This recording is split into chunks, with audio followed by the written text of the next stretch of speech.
Ya Buenos estoy días, aquí. doctor. Adelante, adelante.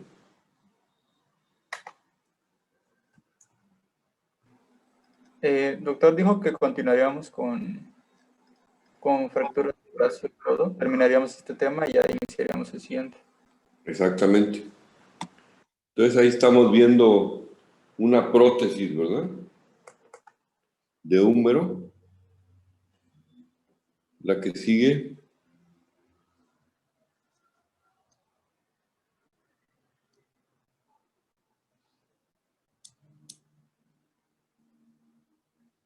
Entonces el nervio axilar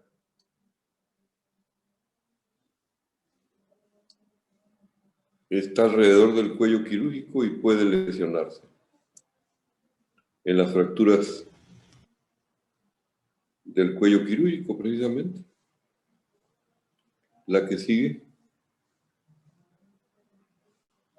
Ahí está todo el paquete vasculonervioso, ¿verdad?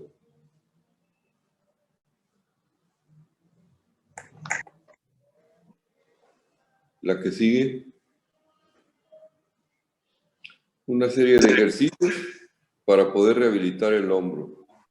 Pues que no nos olvidemos que qué variedad de articulación es el hombro.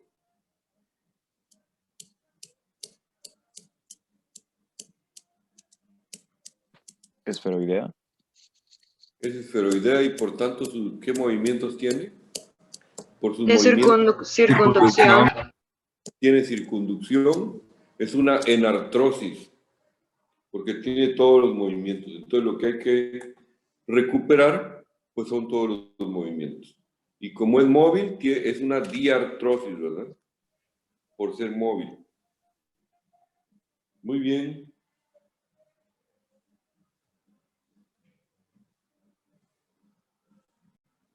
¿Qué sigue?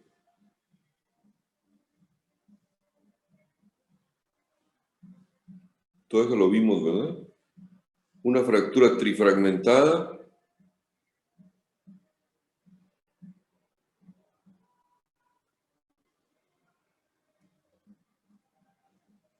Diafisiaria, angulada. La que sigue. Seguramente con lesión del nervio radial, ¿verdad? Porque recuerden que ahí lo dice abajo, la complicación más frecuente es pseudoartrosis y lesión del nervio radial. Las dos cosas.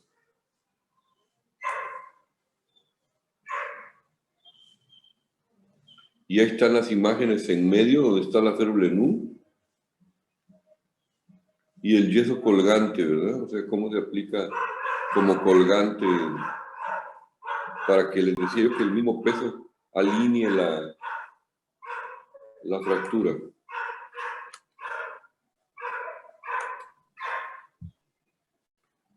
Un clavo centromedular bloqueado con unos tornillos. La que sigue. ¿Alguien que me ayude?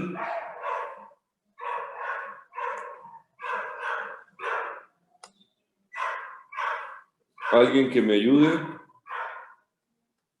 Es una fractura en la extremidad superior, en el miembro superior derecho a nivel de la diáfisis. Es bifragmentada. Se encuentra desplazada tal vez como en un, no sé, 50% más o menos. Se encuentra angulada hacia el lateral, como de, no sé, 45 grados. Sí. ¿Qué más?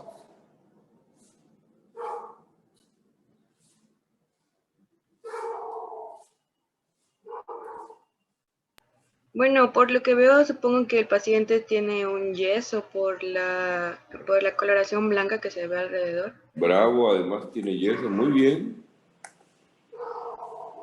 Eso es lo que quiero que me informen. Muy bien. La que sigue. Un inmovilizador que también se usa en la diáfisis, tipo Sarmiento, se llama. Doctor, ¿ese sarmiento solo se usa a nivel de la pierna o también se puede usar ahí en el húmero? También hay para la pierna y hay para el brazo. Gracias. Pero vienen con la forma de la pierna o de la forma del brazo. O sea, el de la pierna no se puede usar en brazo ni el del brazo en la pierna. Y viene también por tamaños, chico, mediano y grande. Entonces también no se puede usar cualquiera. Los diferentes tipos. La que sigue. Un clavo centromedular. La que sigue. Esa la discutimos. La que sigue.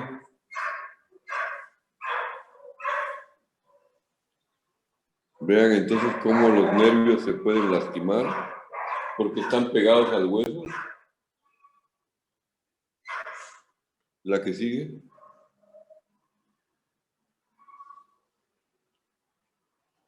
Puede quedar prensado y entonces vean cómo se lesionan los... Ayer quedamos discutiendo eso, creo, que los epicóndilos dijimos que están los flexores en el epicóndilo medial y los extensores en el epicóndilo lateral. Entonces se lesionan los extensores y la mano queda caída con imposibilidad para la extensión. Esa es la lesión del nervio radial, manifestada en la mano. La que sigue. Por eso ahora estamos haciendo abordajes anteriores para tratar de no lastimar al nervio, ¿verdad? La que sigue.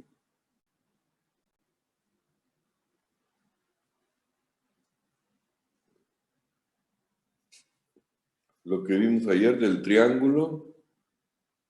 Adelante. Todo eso creo que ya lo vimos. La que sigue. Diferentes tipos de fracturas supracondilias. La que sigue. Recuerden que esta es una intercondilia y supracondilia. Es una fractura arrancamiento del cóndilo humeral. Porque está del lado del radio. Recuerden que el radio se articula con el cóndilo. La que sigue.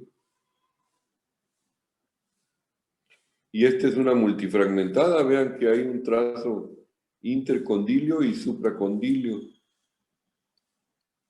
La que sigue.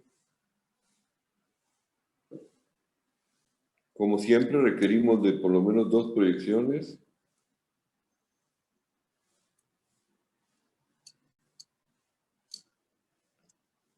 Aquí no creo que sea la misma imagen. El compañero dijo que sí, pero la derecha es espiroidea, pero la izquierda es trifragmentada.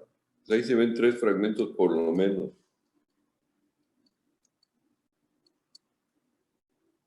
Y angulada, y la otra no se ve, es una fisura, ¿verdad?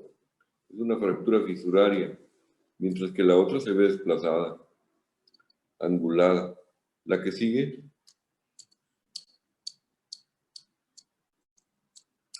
Los tratamientos son muy parecidos que en lo demás del número. La que sigue.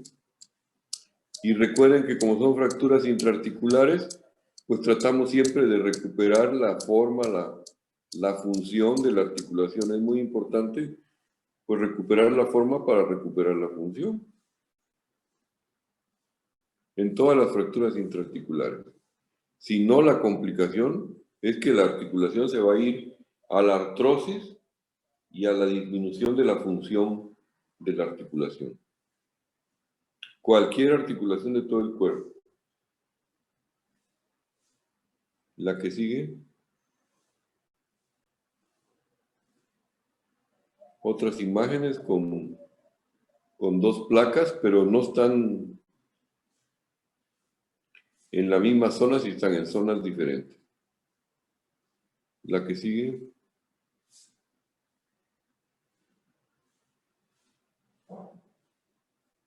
Creo que por ahí ya no lo vimos.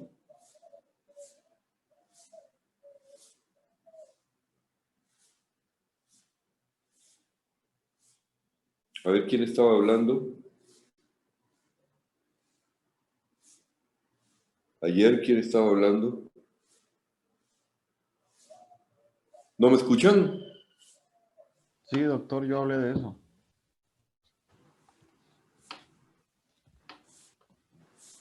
Bueno,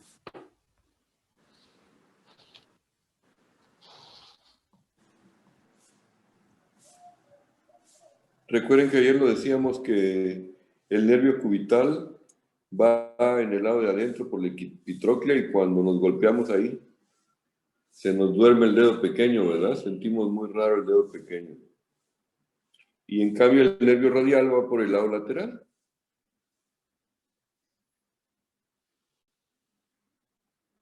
La que sigue.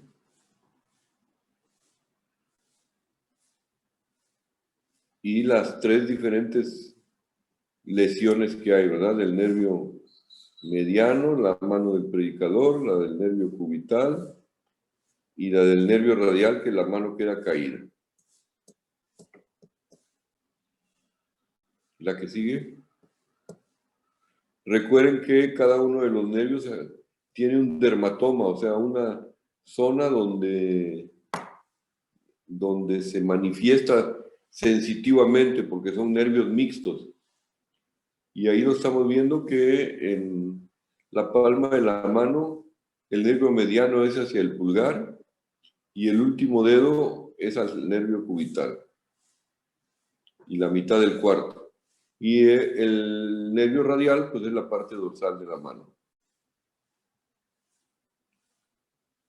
Adelante.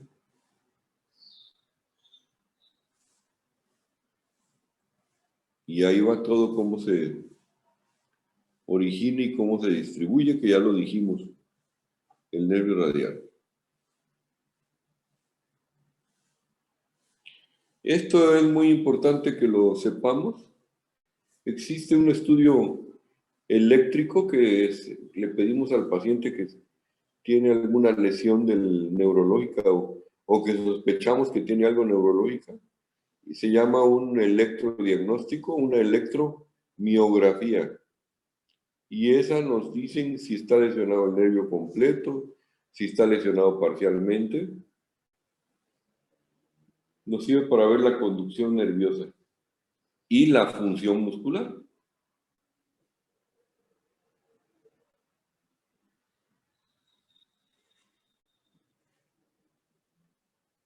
A ver, pues, ¿quién sigue? Porque no lo escucho.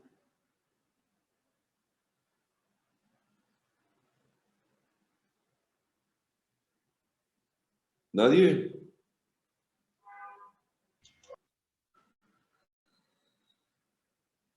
¿A quién le toca, pues?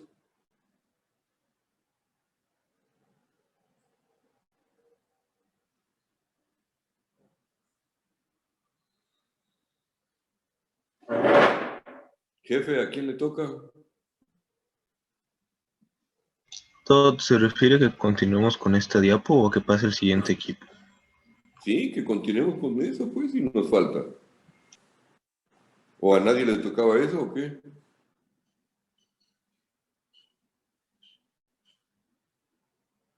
a ver, Doc, la puedes poner en... Bueno, pues acá mencionaba, hablaba de las lesiones nerviosas que ya vimos que se pueden presentar con este tipo de fracturas. Y pues dice que aproximadamente pues el 85% de estas lesiones pues van a tener una recuperación espontánea. Esto se va a llevar a cabo dentro de las 4 a 12 semanas posteriores a lo que fue la lesión.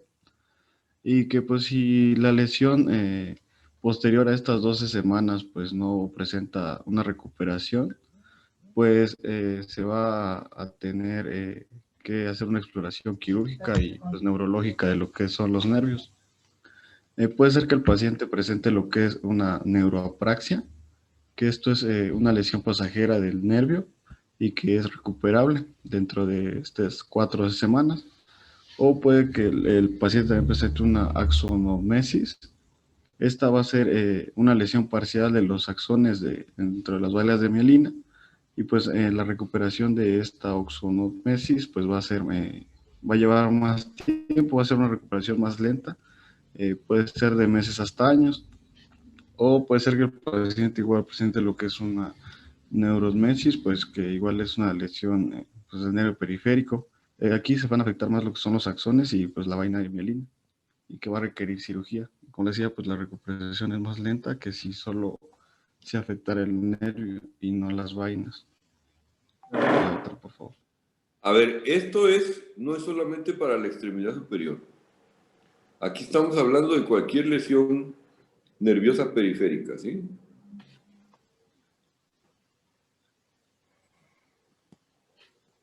Bueno, y el tratamiento para, si no hay una recuperación entre estas 4 semanas espontánea de lo que es la lesión nerviosa, pues ya va a requerir lo que es un tratamiento quirúrgico.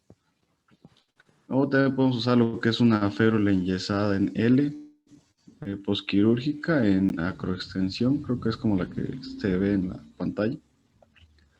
Y o también podemos usar posterior a este procedimiento quirúrgico alguna férula dinámica con extensión de tomas. El uso de este tipo de férula pues va a ser alrededor de 5 meses, puede ser de 1 hasta 5 meses.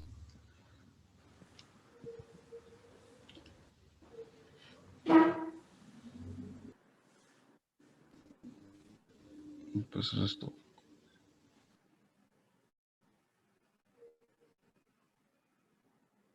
Muy bien. Seguimos.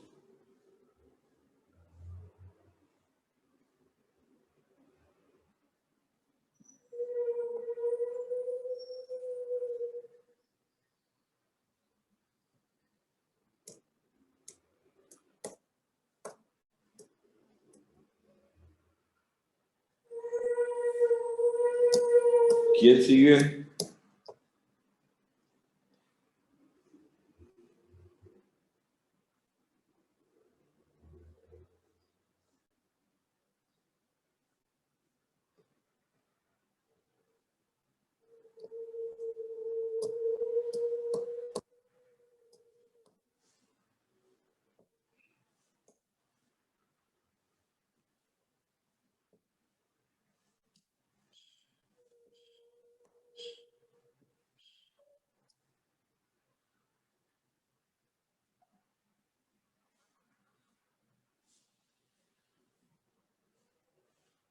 ¿Quién empieza? Dice mi compañero doctor que se adoró su laptop. No sé si la esperamos o... Ok. No, pues alguien más de ahí. Son 6 los que van a pasar.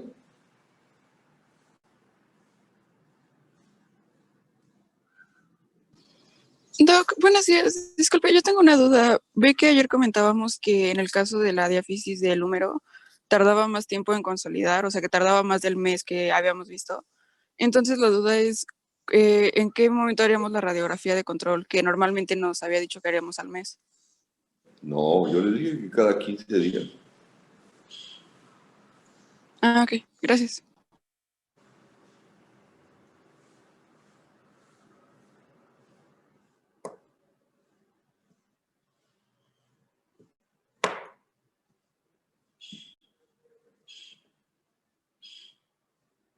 La primera a los 10 o 15 días. Les dije que no para ver el grado de consolidación, sino simplemente para ver si la fractura sigue en su lugar o si se salió del lugar. Les dije que al desinflamarse, aunque esté dentro de un yeso, se puede mover la fractura.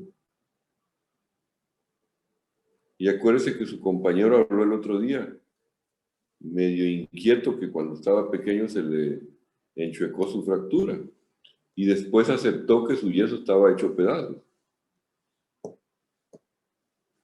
Obviamente, si el yeso está hecho pedazos, pues no le va a mantener gran cosa la fractura en su lugar, ¿verdad? Y se lo tuvieron que volver a refracturar y volver a recolocar.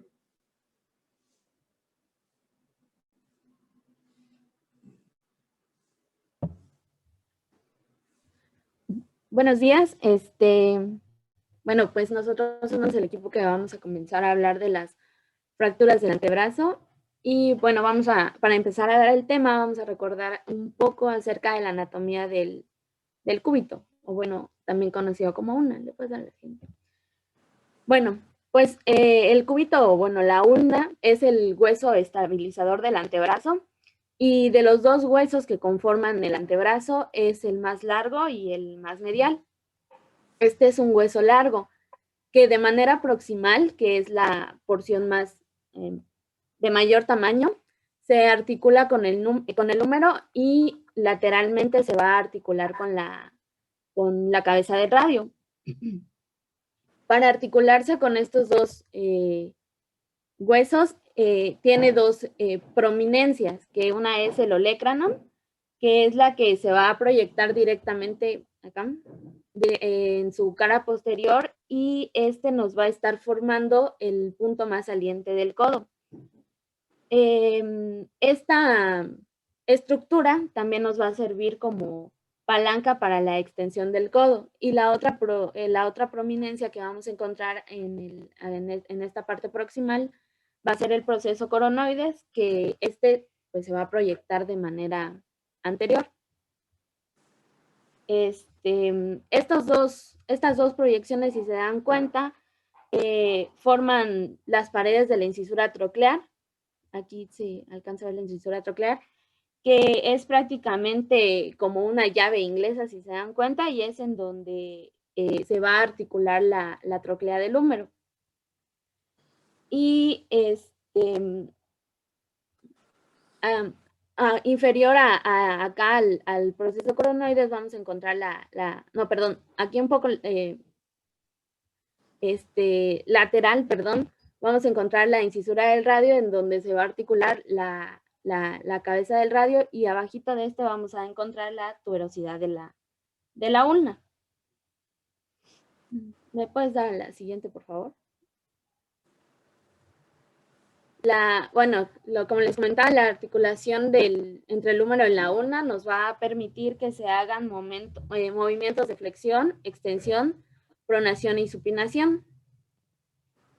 Y bueno, el cuerpo de la ulna es grueso y cilíndrico de manera proximal, y conforme va avanzando de manera distal, pues el diámetro de se va haciendo más estrecho. Y en la parte distal vamos a encontrar la cabeza de la ulna, que va a tener de característica, por así decirlo, la apófisis estiloides de la ulna. La parte distal no va a alcanzar la articulación radiocarpiana, únicamente se va a articular con el radio, y pues por lo tanto no va a influir en los movimientos de la articulación radiocarpiana.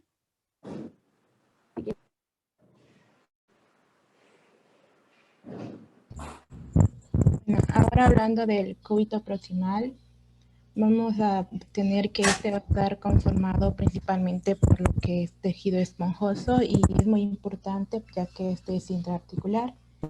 Y como ya hemos visto, aquí vamos a tener lo que es el olecranon, que pues ya vimos que va a tener una forma de llave esférica, y en la mayoría de los casos aquí la fractura de es por un traumatismo directo, y solo algunas veces vamos a tener lo que es un traumatismo en la apófisis coronoides.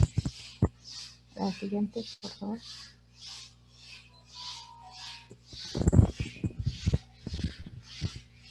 Bueno, y pues aquí en la imagen podemos observar pues lo que ya vimos, que el olecranon y la apófisis coronoides. La siguiente. Bueno, el cuadro clínico de aquí vamos a tener que va a haber un dolor intenso en lo que es el codo. Vamos a encontrar deformidad y va a haber un bloqueo articular. Frecuentemente vamos a tener que se va a poder palpar una diástasis condicionada por lo que va a ser la atracción sobre el olecranon que ejerce a través del músculo del tríceps braquial. También vamos a encontrar lo que son edemas y equimosis, que van a ser progresivas. La siguiente. Bueno, en el examen radiológico más que nada la proyección anterior-posterior. Aquí vamos a tener que los huesos se van a superponer. Por lo tanto, la más importante va a ser la lateral, ya que aquí vamos a poder visualizar por completo lo que es la forma de perica y por lo tanto la fractura que haya. La siguiente. Y pues acá podemos observar que pues en la lateral es donde tenemos mayor visualización. La siguiente. Bueno, en el tratamiento, sí, para lo que es en el caso del olecranon, si no son desplazadas, se va a manejar lo que es conservadoramente. Y acá vamos a utilizar lo que es un yeso braquipalmar. Y aquí la mano va a tener que estar en supinación y extensión. Y es muy importante lo que es la vigilancia, ya que estas fracturas se pueden diastazarse. Y en la mayoría de las ocasiones vamos a requerir lo que es una osteosíntesis, que esta se lleva a cabo por medio de 2 clavillos paralelos, que estos van hacia lo que es el canal medular y son fijados con un obenque o un alambre en 8, que va a comprimir lo que es la fractura por estar en extensión y cuya finalidad va a ser que se reduzca la fractura en un 100%. La siguiente. Y pues aquí podemos observar la osteosíntesis que se le hace. La siguiente. Bueno, también continuando con el tratamiento, es importante que se inicie lo que es pronto la movilización del codo para así que se evite que haya limitaciones funcionales posteriores. Y al lograrse lo que es la consolidación completa, se pues retira lo que es el material de la osteosíntesis. Y tenemos lo que son las fracturas de la coronoides. Generalmente estas van a tener lo que es un poco de desplazamiento y por lo general se maneja sola conservadoramente, ya sea con un yeso braquipalmar, y solo en pocos casos se va a requerir lo que es una osteosíntesis. La siguiente. Las complicaciones que vamos a tener va a ser principalmente pues que va a haber una limitación funcional o ya sea una pérdida completa tanto de la flexión como la extensión del antebrazo. Rara veces vamos a tener lo que sea una pseudoartrosis y por lo general vamos a tener que la apófisis coronoides, como está relacionado con vasos y nervios, puede ser peligroso en el caso de una cirugía. También se debe evitar que haya un gran edema en lo que es en el pliegue flexor del codo, ya que, pues, como sabemos de esta zona, vamos a encontrar lo que son los paquetes vasculonerviosos y se pueden lesionar en una forma pasajera o ya sea irreversiblemente. La siguiente. Vamos a tener aquí una fractura, la fracción de Monteggia. Esta es una fractura del tercio proximal del cúbito que va a haber un gran cabalgamiento que va a provocar que haya una luxación proximal del radio. Esta más que nada se maneja quirúrgicamente con la osteosíntesis a un 100% y esto hace que haya una reducción de la luxación. Y si la fractura consolida cabalgada, la deflexión persistirá por siempre y va a ser irreductible por haber quedado más largo el radio que el cúbito. La siguiente para poder mostrar la imagen, por favor. Y pues acá podemos observar cómo sería. Entonces recuerden que esta es un problema más complejo, porque hay fractura más luxación.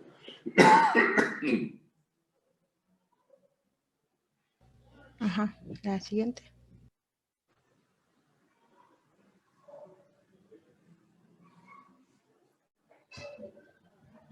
Bien, continuando vamos a hablar del cúbito por el tercio medio y distal. ¿Sí me escuchan? Sí, te oímos bien. Sí. Gracias. Este sobre todo se va a comportar como un hueso en cuanto tubulado y esta su prominencia distal, que es la apófisis estiloides cubital, va a ser visible en cuanto a la muñeca, donde va a ser mucho más voluminosa que en el codo. El traumatismo puede ser directo o indirecto. Estos sobre todo se van a encontrar todos los trazos de fractura, y con frecuencia puede ser trifragmentada o multifragmentada. La siguiente. Pues como ya le expliqué, vemos en la imagen y pues de la siguiente, por favor, aquí vemos lo de la clasificación de las fracturas, que estas son las fracturas diaficiarias del cúbito. Y la siguiente, por favor. En cuanto a su cuadro clínico, nos dice que pues vamos a palparlo fácilmente en toda su longitud, vamos a encontrar lo que es dolor, deformidad, una crepitación. Aquí se va a perder lo que es el control motor sobre la muñeca y la mano. A ver si es cierto lo que dice ahí. Tóquense todo tu olecrano. Que yo lo vea.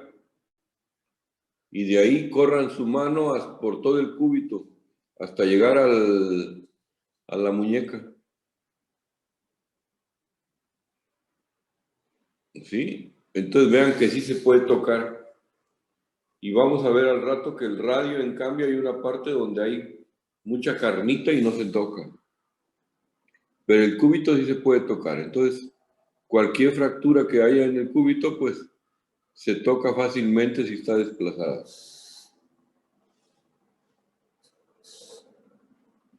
Adelante. Bueno, en cuanto al examen radiológico, nos dice que se va a realizar anteroposterior y lateralmente, debido a que las fuerzas pues, musculares van a provocar lo que son angulaciones y desplazamientos. Siguiente, por favor. En cuanto al tratamiento, nos mencionaba que sobre todo si hay una buena reducción y tenemos una estabilización de la fractura, pues se va a intentar con un tratamiento lo que es conservador, lo que ya hemos venido hablando de un yeso, pero este sería un yeso branquipalmar, que sobre todo es con la mano en posición neutra y siempre sin inmovilizar la articulación, sobre todo proximal y distal. Pero si en un dado contrario, sobre todo hay osteosíntesis con placa con media caña, se va a utilizar una placa de media caña, sobre todo recta, angosta y tornillos de 3.5 o tensor externo, que también va a aplicarse sobre todo clavos centromedulares y yeso, que en la próxima diapositiva se muestra. En cuanto a, ahí está lo que le estaba mencionando del clavo, y sobre todo sus complicaciones, va a haber una limitación funcional para la pronosupinación. Perdón. La siguiente.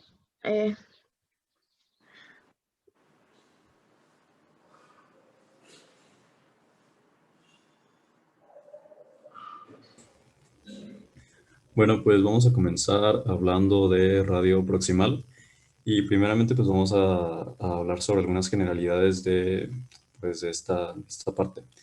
En cuanto a radio proximal, pues va a tener una forma de cabeza y la superficie articular pues va a ser lisa y cóncava, y pues en ella, como explicó anteriormente mi compañera, pues articula el cóndilo humeral durante la flexión y la extensión.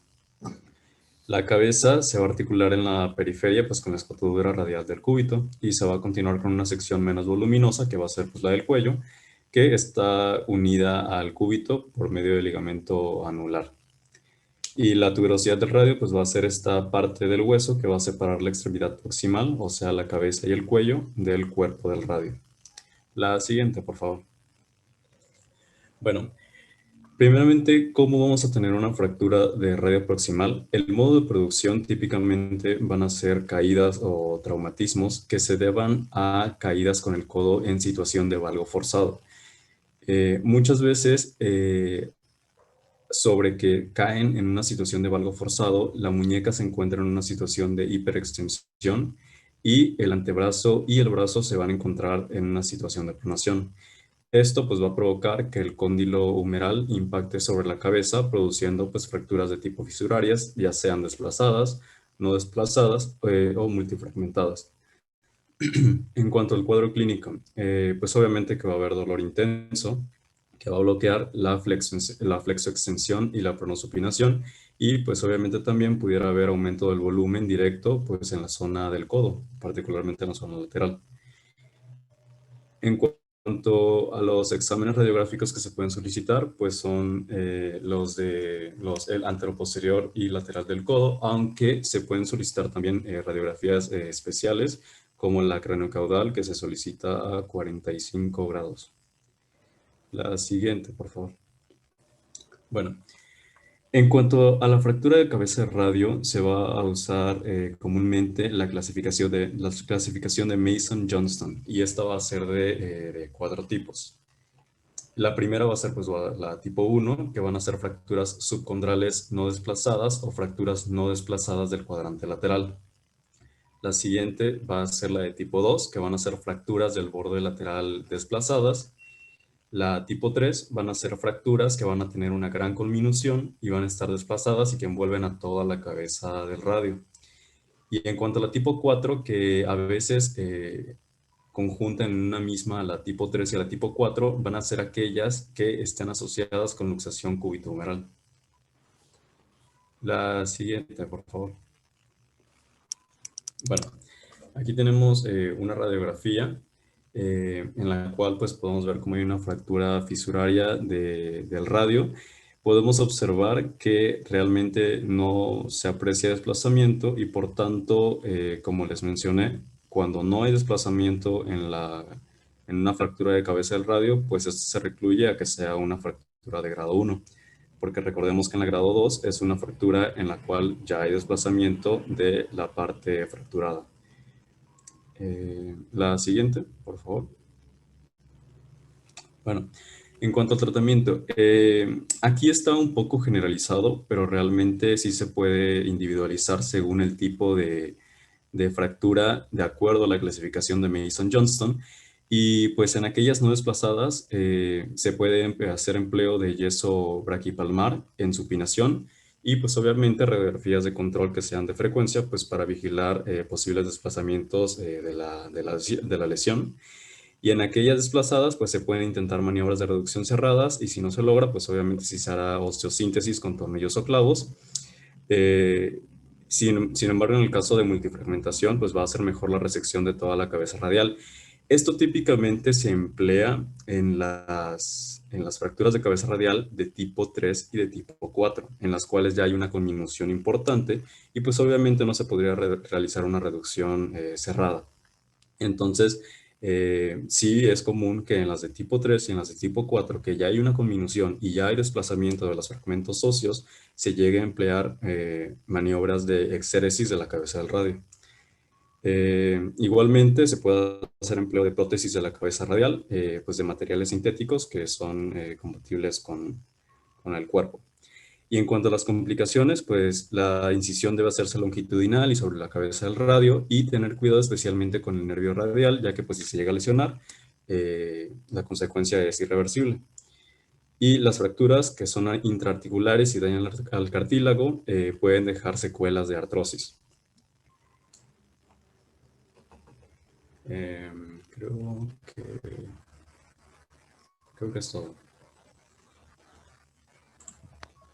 La siguiente, por favor. ¿Se escucha? Ya cambió.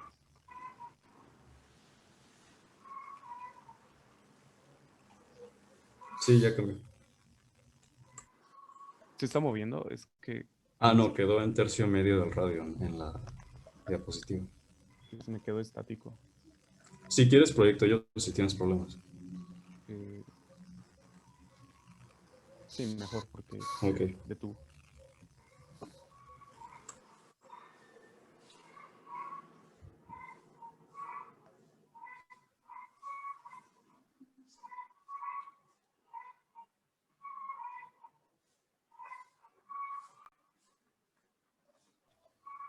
Bueno, ya la puedes cambiar, por favor. Bueno, ahora continuando con la porción del radio. Les voy a hablar específicamente del tercio medio de este. Sabemos que el radio es el hueso, es un hueso más corto y el más lateral del antebrazo, el cual va a tener una forma tubulada y va a tener una convección lateral, y a diferencia del cúbito, este se va a ir ensanchando en forma paulatina hacia la porción más distal. Vamos a tener que, hacia porción más distal, las masas musculares no se van a poder palpar tan fácilmente, a diferencia del cúbito, como ya había mencionado el doctor hace rato. ¿Qué pasó? Se me movió la diapositiva, Milton.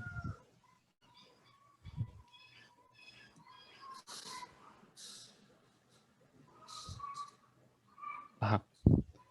Y algo también importante a mencionar es que este va a estar unido junto al cúbito por medio de la membrana interósea.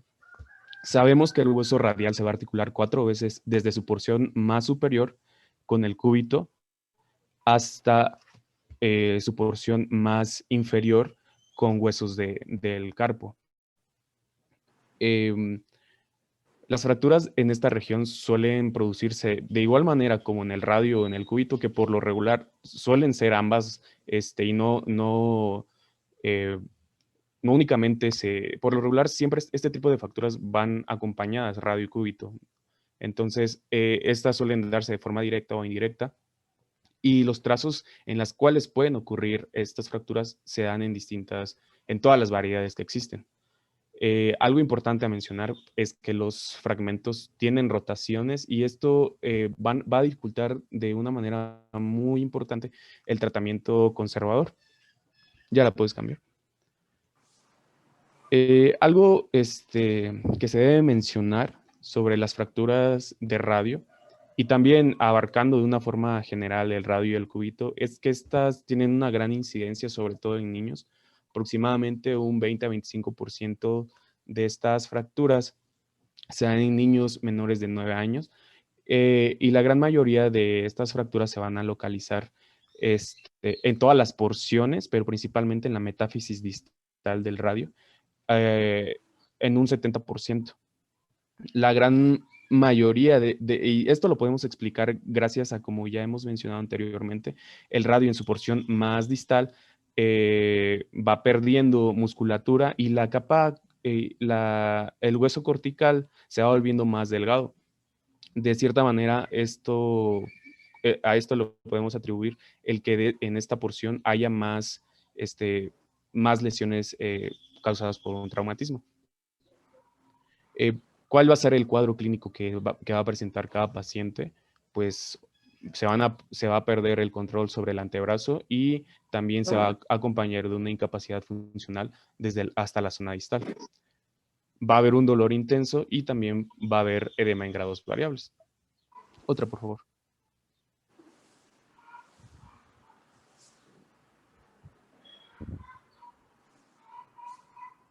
Bueno, hacia el examen radiográfico, pues vamos a solicitar proyecciones anteroposteriores y laterales, en las cuales se deben incluir las articulaciones, porque pueden haber incluso lesiones aledañas de estas.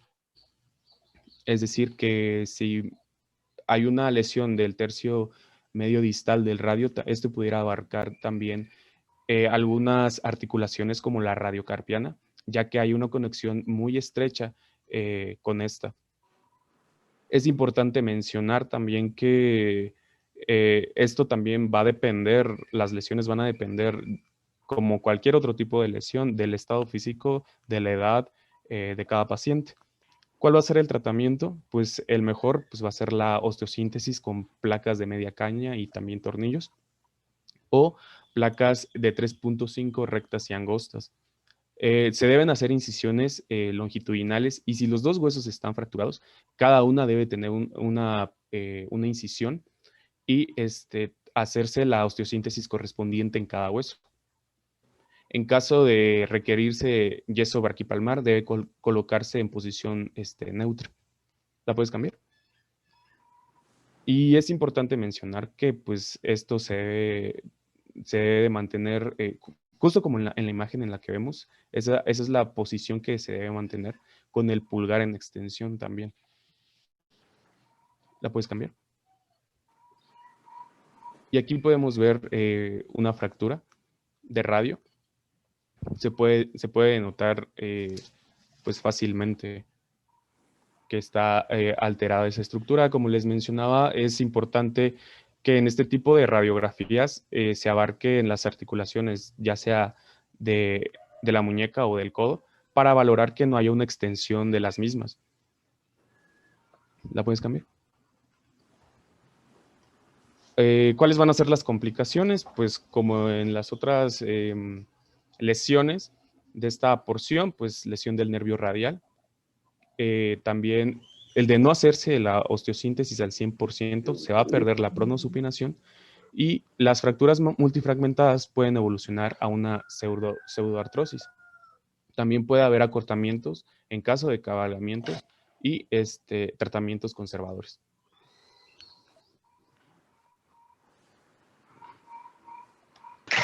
Bueno, el tercio distal del radio presenta en su superficie medial una concavidad, que es la escotadura cubital. En esta se aloja la epífisis distal del cúbito. De la superficie lateral del tercio distal del radio se va a extender la apófisis estiloides del radio. Esta, por supuesto, va a ser mucho más grande que la cubital y se extiende aproximadamente un través de dedo en sentido distal. La importancia de esta relación es cuando, por ejemplo, hay una fractura de cúbito en radio o ambas al mismo tiempo. La siguiente, por favor. La siguiente.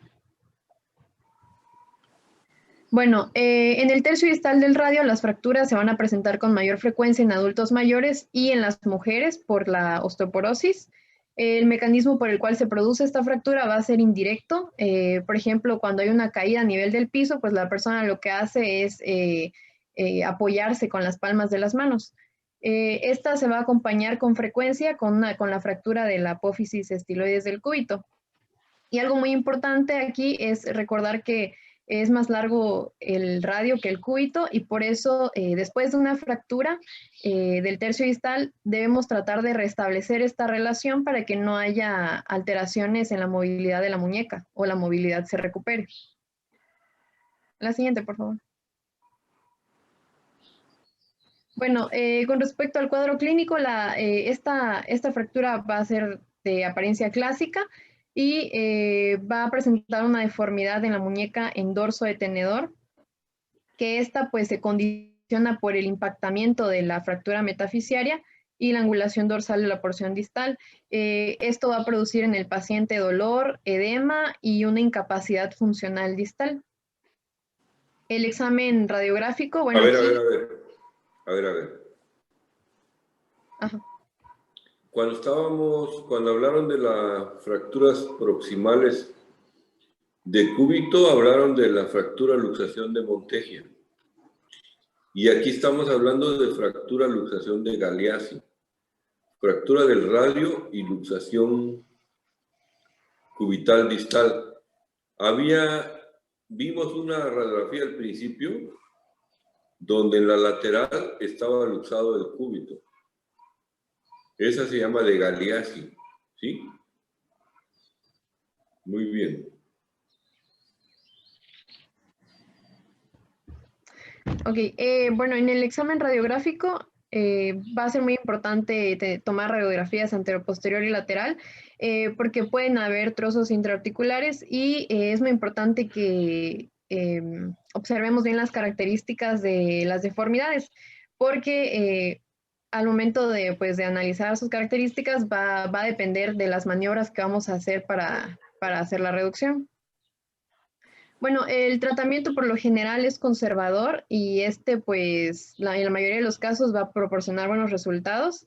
Va a consistir en hacer una tracción, contracción, contratracción, maniobras contrarias a la deformidad, una inmovilización con yeso braquipalmar, inflexión de la muñeca, pronación y desviación cubital y el codo en 90 grados durante 6 semanas. En el caso de las complicaciones, a pesar de que no se llegue a lograr la reducción completa, por lo general no van a haber secuelas, incluso aunque haya deformidades en la muñeca. Y es muy importante recalcarle al paciente que mantenga en movilidad pues las porciones que estén libres del yeso para que más adelante no presente dolor y limitaciones al momento de realizar sus movimientos, por ejemplo, en los dedos o en el hombro. Y pues eso sería todo.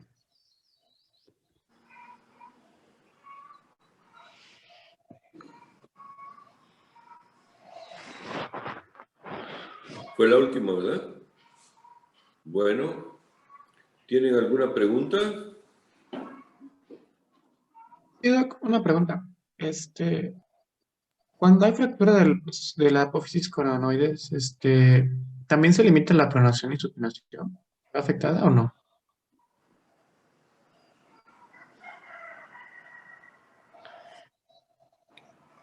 Pues es que acuérdense que es una fractura intraarticular.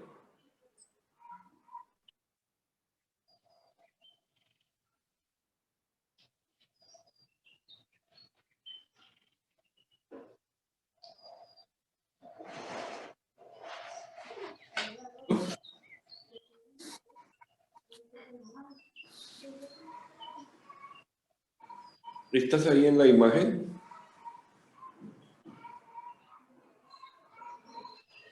No, Doc, vuelvo a poner las diapositivas. No, el compañero que me está haciendo la pregunta. Ah, ok. No sé si puedo compartir la imagen. ¿Sí? Enséñame ahí, ya que te estoy viendo, enséñame en tu codo, ¿dónde crees que está la apófisis coronoide?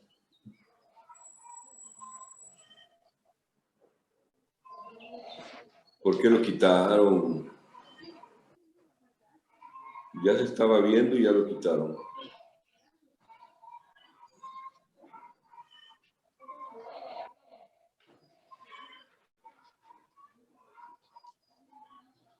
Ya que levantó su brazo de campeón, ya lo quitaron. Y luego,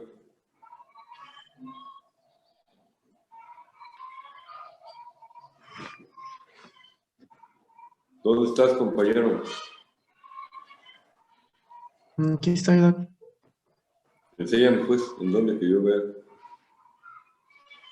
Ahí, en la parte anterior. Entonces, ¿qué te preocuparía más ahí de esa parte anterior? ¿Qué cosa dijimos que está ahí?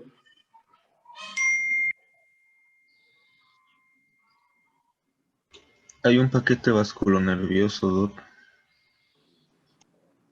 Pues ahí está la arteria. Entonces la arteria es más peligrosa que cualquier cosa. ¿Sí? Entonces no se olviden que ahí está la arteria. Y sí puede quedar limitación funcional. Acuérdense que decía también que había que evitar un edema severo que también cause compresión del nervio, ¿verdad? ¿Algo más? ¿Alguna otra pregunta?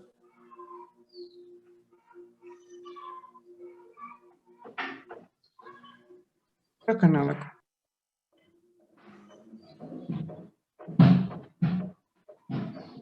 Muy bien. Nos vemos mañana entonces, jóvenes.